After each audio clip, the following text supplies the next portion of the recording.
Hello दोस्तों, आप सभी का ऑल अबाउट सोशियस में स्वागत है। और ये समाज शास्त्र की एमसीक्यू सीरीज है। और जैसा कि आप सभी को पता है कि इसमें हम लोग इग्नू के जो कंटेंट होते हैं उससे हम लोग एमसीक्यू क्वेश्चन जो मैं प्रिपेयर करती हूँ उस पर डिस्कस करते हैं। आप लोगों को ये भी पता है कि हर लेक्चर में 10-10 क्वेश्चन को हम लोग डिस्कस करते हैं। ये क्वेश्चन अपने आप में बहुत ज़्यादा यूनिक और बहुत ज़्यादा एग्ज़ाम पॉइंट ऑफ व्यू से इम्पॉर्टेंट हैं।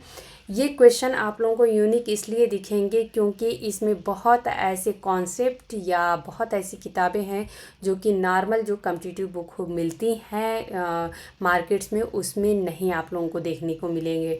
और जो एग्ज़ाम का पैटर्न होता है उसमें यही होता है कि कुछ क्वेश्चन ऐसे पूछे जाते हैं रिलायबल पुस्तकों से जो कि पहले कभी नहीं पूछे गए हों। तो चूँकि इग्नू के कंटेंट हैं ये, तो ये बहुत ही ज़्यादा रिलायबल है और बहुत ज़्यादा महत्वपूर्ण भी हैं। यहाँ पे ये भी मैं बता दूं कि आप लोगों को ये 10 प्रश्नों का एक टेस्ट सीरीज़ समझना है। ये सोचना है कि इन 10 प्रश्नों में मुझे खुद को चेक करना है कि कितने क्वेश्चन हम अटेम्प्ट कर पा रहे हैं करेक्टली। तो चलिए हम लोग प्रारंभ करते हैं। आज का पहला प्रश्न है, and keep your powder dry anthropologist looks at America नामक पुस्तक किसकी है? राल्फ लिंटन, एफ एंजल यानी फ्रेडरिक एंजल, मार्गरेट मीड या फिर फिलिप ग्लीसन। अगला प्रश्न है, सर्कस सोनी ऑफ ग्रीक का अध्ययन किसने किया है? ये क्वेश्चन अपने आप में बहुत ज़्यादा इम्पॉर्टेंट है। पहला ऑप्शन है John K Campbell, Jane Atkinson, Margaret Mead या फिर लॉरी डायमंड। आज का तीसरा प्रश्न है कि जैविकी जनन और लिंग संबंधी है। ये एक बहुत ही छोटा सा कथन है लेकिन एक बहुत ही इम्पॉर्टेंट कथन है। और यह कथन किस विचारक का है? तो यहाँ पे 4 ऑप्शन है, नैला कबीर, लीला दुबे, नीरा देसाई या फिर इलेनर लिकॉक। चौथा प्रश्न है कि bringing land right centre stage नामक कृति किसकी है? ये एक बहुत ही इम्पॉर्टेंट लेख कह सकते हैं या ये कह सकते हैं कि बुक है। ये 4 ऑप्शन जो हैं ये चारों के चारों आपको इंडियन नेम ही दिखेंगे, भारतीय विचारक ही हैं, बीना अग्रवाल, इंदु अग्निहोत्री, करुणा अहमद या फिर मोनिशा बहल। तो इसमें से करेक्ट आंसर कौन सा है ये आप लोग चूज करिएगा। आज का अगला प्रश्न हम लोग देखते हैं, बहुत ही एक इम्पॉर्टेंट कोट है, पुरुष प्रभुत्व पूरी तरह पुरुषोचित गतिविधियों से नहीं आता है। यहाँ पे ये बात हो रही है कि जो हमारे शरीर की बनावट होती है तो इससे हमारी गतिविधियाँ डिसाइड नहीं होती हैं। जैसे कि जो पुरुष प्रभुत्व या एक बोले कि पुरुषत्व की जो विचारधारा है, पैट्रियार्कल जो विचारधारा है, ये पूरी तरह से पुरुषोचित गतिविधियों से नहीं आता, लेकिन उनके लिए इस बात को मानना जरूरी है। यह कथन किस विचारक का है? मार्टिन एवं वुडब्रिज, स्मीटर, मर्फी एवं मर्फी या फिर आर्टनर एवं व्हाइटलैंड। अगला प्रश्न है, किसने महिलाओं के विश्लेषण में मार्क्सवादी उपागम को प्राथमिकता दी है?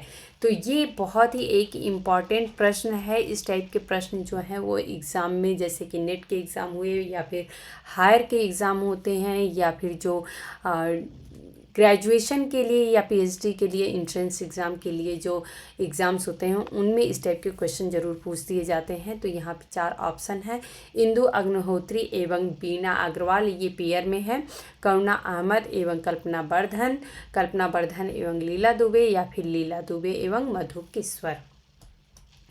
अगला प्रश्न है कि जाति को ऐसे परिवारों या परिवारों के समूहों के संग्रहण के रूप में परिभाषित किया जा सकता है जिसका एक सामान्य नाम होता है, कल्पित पूर्वज से प्राप्त वंश का दावा जो कि मानवीय या लौकिक हो सकता है, और उसी के पद चिन्हों का अनुसरण करना और उन्हीं के सम्मान को कायम रखते हुए ऐसे समुदाय सृजित करना जो उन्हीं के महत्व पर ही कायम रहे हैं। यह कथन किस विचारक का है? तो जाति की परिभाषा इस प्रकार से किसने दी है? यहाँ पे 4 ऑप्शन है, हर्बर्ट रिजले या फिर फ्रेडरिक एंजल, राल्फ लिंटन या फिर लॉरी डायमंड।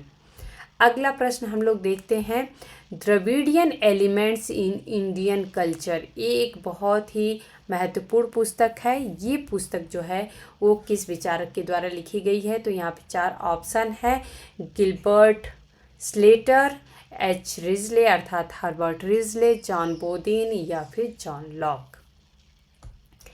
अगला प्रश्न हम लोग देखते हैं, the passing away of traditional society या फिर the passing of traditional society भी इसे कहते हैं। ये बुक किसके द्वारा लिखी गई है? तो ऑप्शन है क्रोबर, एफ एंजल, डेनियल लर्नर या फिर मजूमदार।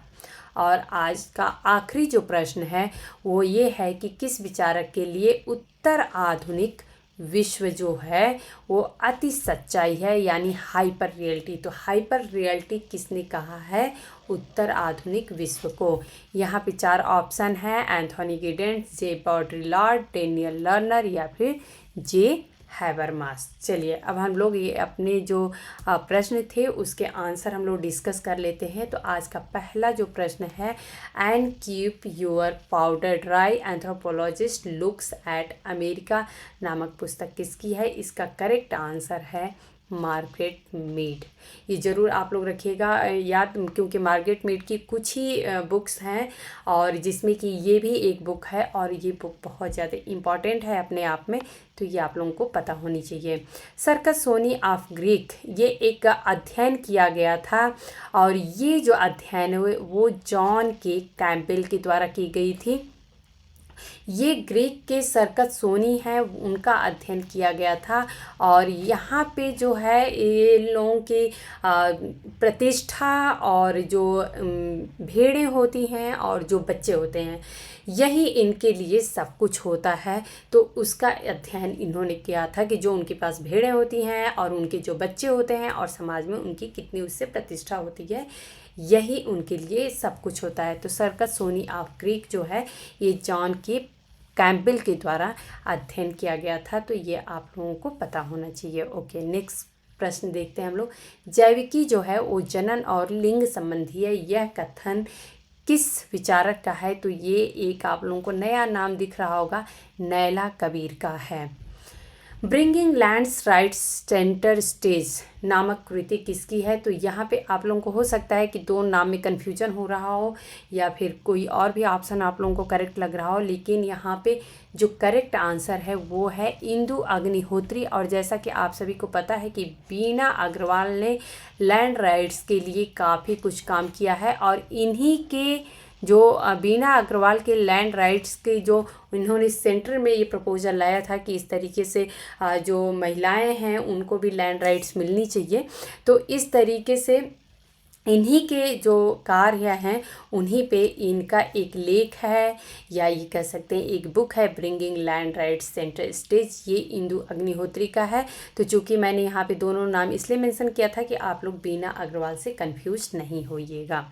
ओके, नेक्स्ट प्रश्न देखते हैं। पुरुष प्रभुत्व पूरी तरह पुरुषोचित गतिविधियों से नहीं आता, लेकिन उनके लिए इस बात को मानना जरूरी है। यह कथन किस विचारक का है? तो ये कथन जो है मर्फी एवं मर्फी के द्वारा कहा गया है। अगला प्रश्न हम देखते हैं कि किसने महिलाओं के विश्लेषण में मार्क्सवादी उपागम को प्राथमिकता दी है?